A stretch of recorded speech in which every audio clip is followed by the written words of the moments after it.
So, has it ever happened to you that although there are phases when you're really looking forward to meet all your friends, socialize, party, and have a lot of fun together, but then there are also phases where you just want to be left alone for some time, maybe just to come up with some creative ideas, or to introspect, or to even process some emotions? So, who are you? Are you an introvert or an extrovert? Confused? Don't worry, you're not the only one. So today in this video, I'm going to reveal one of the biggest misunderstandings about personality types, and I'm also going to bust 5 shocking myths about introverts. So what is this biggest misunderstanding about personality types? See, commoners like us who couldn't really get a lot of chance to study psychology in depth, and from the limited information that we find from social media or some random online tests, we're actually made to believe that we fall into a particular personality type. And the biggest mistake we might end up doing here is that we tend to box ourselves into that category. I am introvert hai. बात नहीं करता. So to understand this better, let's get into the roots of personality tests. It was actually in the 1920s that a Swiss psychiatrist, Carl Jung, who first introduced the terms extroversion and introversion. Extroverts, as beautifully described by Simon Sinek, are people who feel energized with social interactions. So if suppose they wake up in the morning with no coins in their bag, and with every social interaction they feel energized and they earn a coin. By the end of the day, they feel very rich. On the other hand, introverts feel a drain in their energy with every social interaction. So if they wake up in the morning with 5 coins, and with every social interaction they lose a coin. By the end of the day, they feel very depleted. As he further researched, he found another majority group of people who were neither completely this or that, but a combination of extroversion and introversion. These people were called the ambiverts. And Jung strongly argued that nobody can ever be a pure introvert or a pure extrovert. But a majority of people actually fall somewhere in between the spectrum of introversion and extroversion. You'll be surprised to know that more than 50% of the population are neither introverts or extroverts. We are ambiverts. Now, in a world where typically introverted people are looked down upon, joked about, or even memed about, here are 5 biggest and shocking myths about introversion. First, introverts are shy and antisocial. This is definitely not true. See, being shy or having social anxiety is very different from being an introvert. A person who is shy or has social anxiety finds a lot of discomfort and nervousness when they're surrounded with people in social interactions. There's a lot of fear of being judged by others, and that is the reason they might altogether avoid social interactions altogether. Introversion, on the other hand, is a personality trait where introverted people have a preference for spending time alone or in activities in solitude, or just an introspection. They find more comfort and they feel very content in their own company. They're so connected with their inner world of thoughts and feelings. They may still enjoy socializing, but it's just that they typically might need some more me time to rejuvenate their energy. Myth number 2. Introverts cannot make good leaders or public speakers. This is another big misconception about introverts.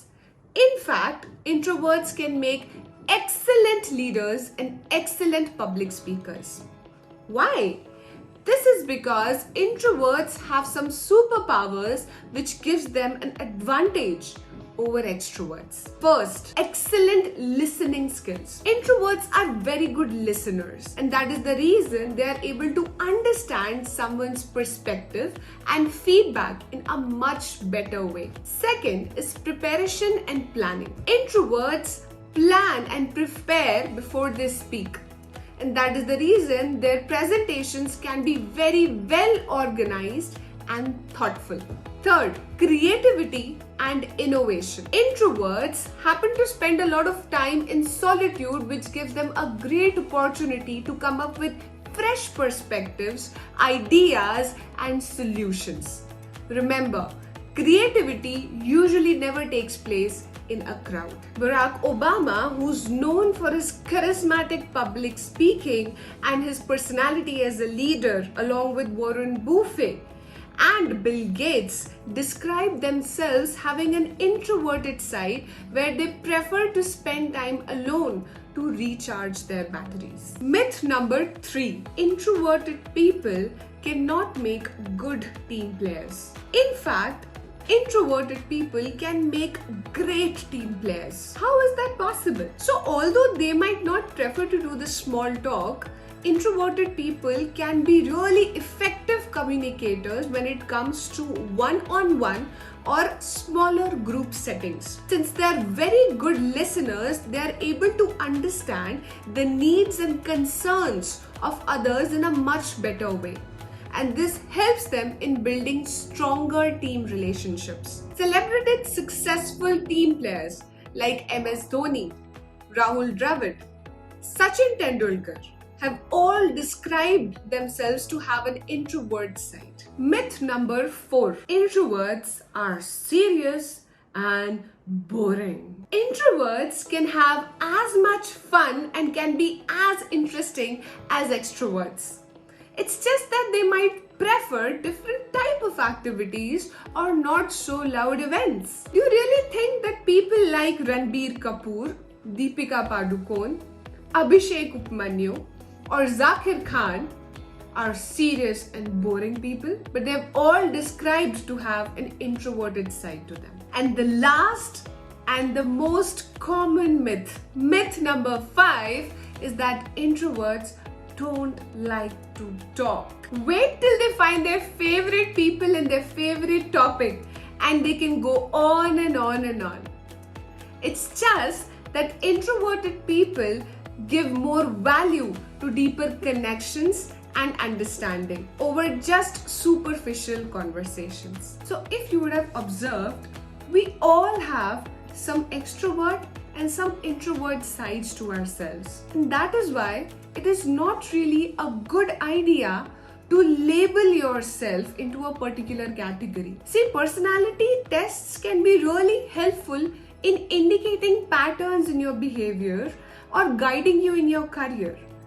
But they are not stamps on your head which you have to carry throughout your life. That is because your life changes. The situations around you changes. Your thinking and preferences also change when you grow up into different situations. There is a time you were in college or you are in college and you have a big circle of friends. But then there is also a moment that you are out of college and suddenly your group of friends shrink.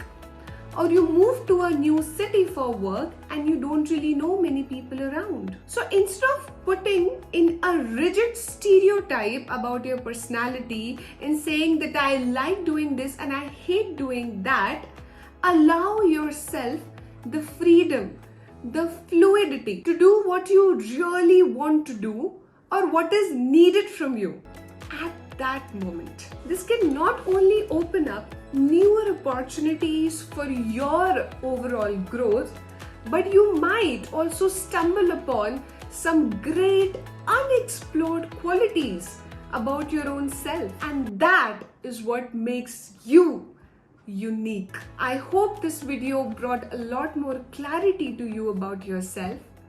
Share it with all your introvert friends so that they feel loved and understood. You can also share it with all your extrovert friends who usually mock the introverted people. I hope you liked this video and it added value to your life. Thank you so much for watching.